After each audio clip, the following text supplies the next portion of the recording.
여러분 안녕하십니까? 광주 MBC 뉴스데스크입니다. 광주 붕괴 건물의 안전관리 감독을 소홀히 한 감리자가 구속됐습니다. 이 감리자를 지정하는 과정에서 동구청 공무원이 부정한 청탁을 받은 사실이 드러나 경찰이 해당 공무원을 형사 입건했습니다. 우종훈 기자가 취재했습니다. 광주 학동 4구역 재개발 지역 철거공사의 감리를 맡은 건축사 차모 씨가 구속됐습니다. 지난해 감리자로 지정된 차 씨는 붕괴 참사가 난 건물에 대한 관리 감독을 소홀히 해 17명의 사상자를 낸 혐의를 받고 있습니다. 경찰 조사 결과 비상주 계약을 했다는 이유로 현장에 가지 않고 감리 일지 또한 쓰지 않은 것으로 드러난 차 씨는 취재진의 질문에 아무런 대답을 하지 않았습니다.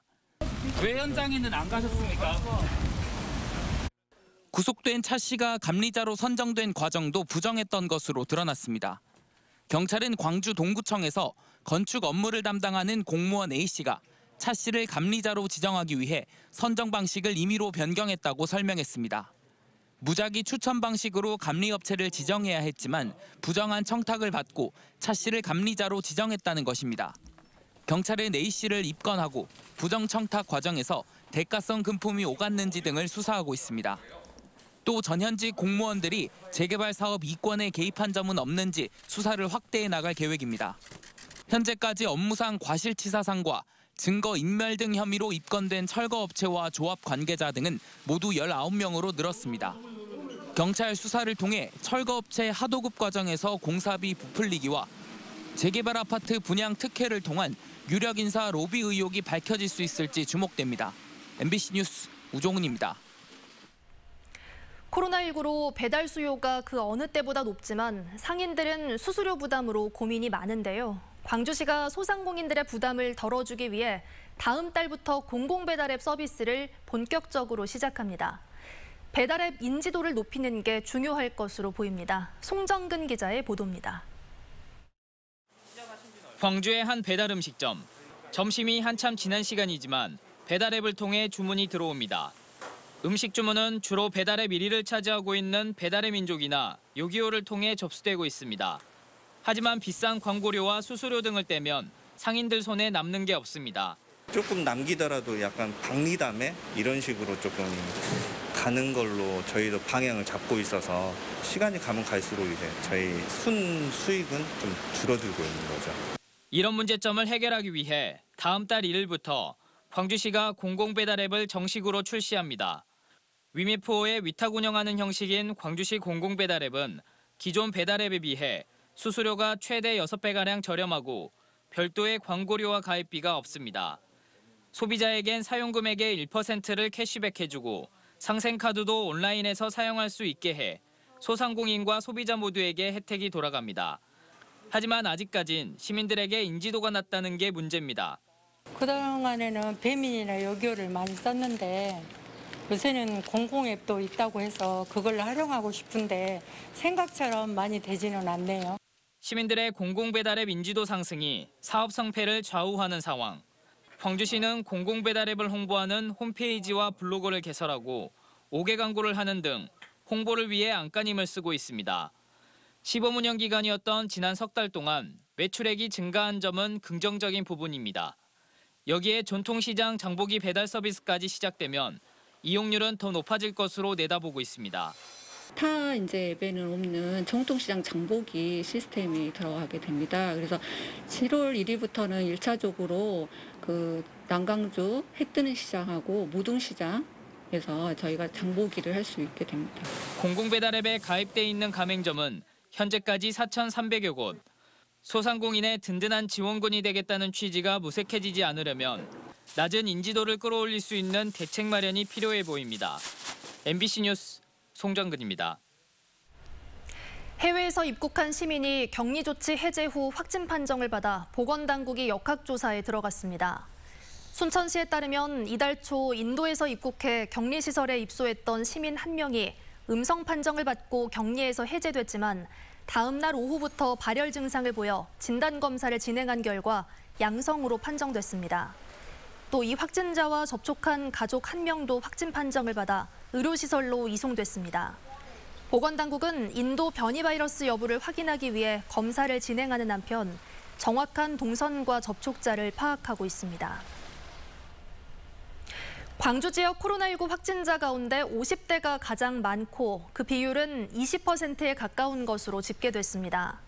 광주시에 따르면 코로나19 확진자 2,890여 명 가운데 50대 확진자는 560여 명으로 전체 확진자의 19.4%를 차지했습니다.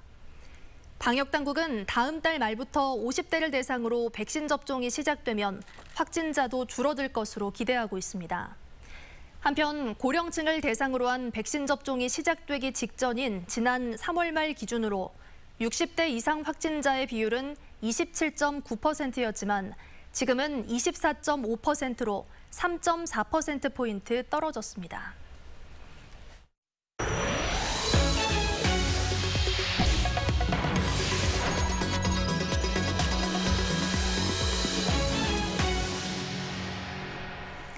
한 지방의회 부의장이 자치단체로부터 받은 보조금을 2년 연속 부인 명의의 양식장에 지급한 것으로 드러났습니다.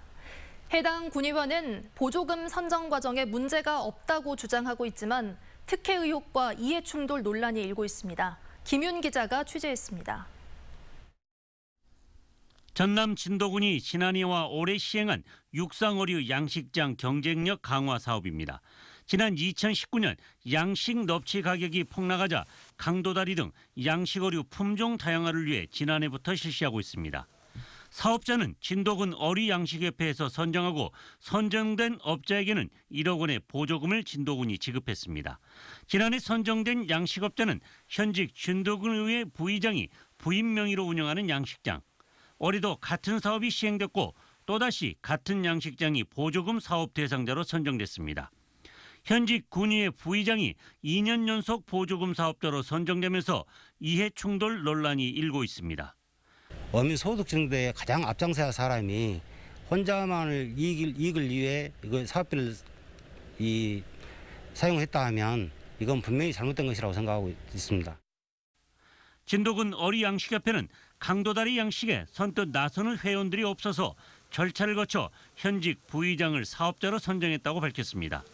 논란이 된 현직 부의장도 올해 넙치 가격이 폭등하면서 강도다리 양식에 뛰어들었던 자신이 오히려 손해를 보고 있다며 보조금 선정 과정에서 자신의 직위를 이용하지 않았다고 해명했습니다. 방어값이 이렇게 높은데 지금 강도다리 가격은 높고 강도다리가 높으니까 이 안에 조도에서 이렇게 시험구를 한 번 더 던져서 정답을 좀 내놓으십시오. 그래서 제가 이제 하섭시 하게 됐습니다. 사업을 시행한 진도군은 사업자 선정에 외압은 없었다며 이해 충돌 논란에 곤혹스러워하고 있습니다. 사실 광값이 좋고 하다 보니 망설일 수밖에 없더라라고 이제 이 주변 분들이 얘기하시다 보니까 그런 상황이 된 것 같습니다. 근데 아까 부담스러웠던 건 사실입니다. 그렇지만 의원이 7명에 그쳐 상임위원회를 두지 않고 있는 진도군 의회. 의원이 예산을 심사하고 그 예산을 자신이 받는 상황이 빚어지면서 진도군은 내년에 이 사업을 중단할 방침입니다. MBC 뉴스 김윤입니다.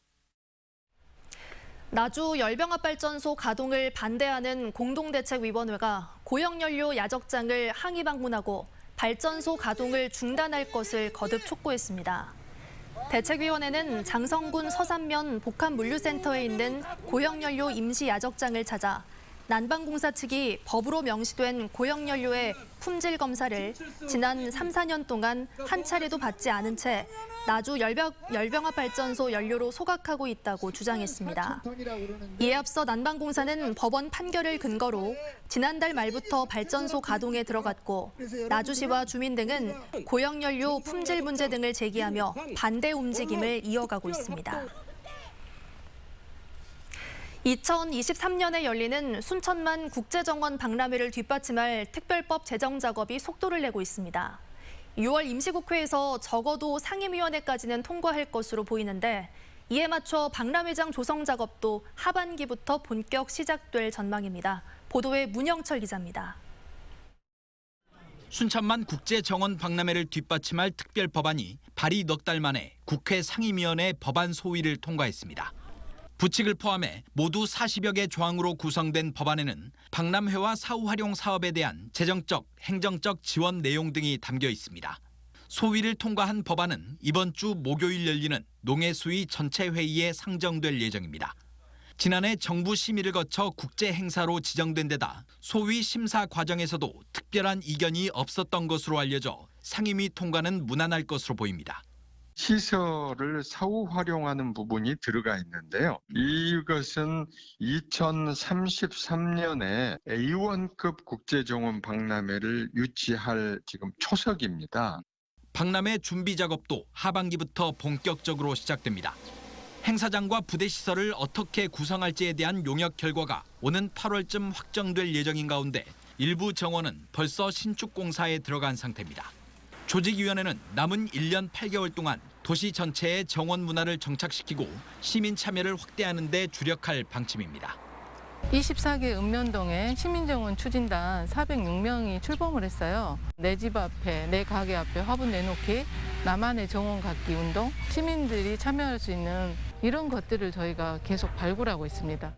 특별법 제정과 박람회장 조성 일정에 맞춰 정부도 산림청 소속의 실무위원회를 구성해 10년 만에 다시 열리는 정원 박람회 성공 개최에 힘을 보탤 계획입니다. MBC 뉴스 문형철입니다. 이건희 미술관을 유치하기 위한 전국 자치단체들의 경쟁이 더욱 치열해지고 있습니다. 이건희 미술관 유치에 나선 자치단체는 전국의 20곳 이상으로 수도권에서는 서울 용산과 종로를 비롯해 여수와 진주 등 남해안 지역 도시들도 미술관 유치에 뛰어들었습니다. 이건희 미술관 유치 경쟁은 스페인의 작은 도시 빌바오가 구겐하임 미술관을 들여오면서 급성장한 사례처럼 한국판 빌바오 효과에 대한 기대감 때문으로 풀이됩니다.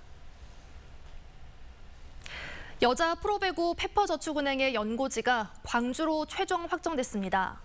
한국배구연맹은 오늘 열린 이사회에서 지난 이사회 때 창단이 승인된 신생팀 페퍼저축은행의 연고지를 광주로 최종 확정했다고 밝혔습니다.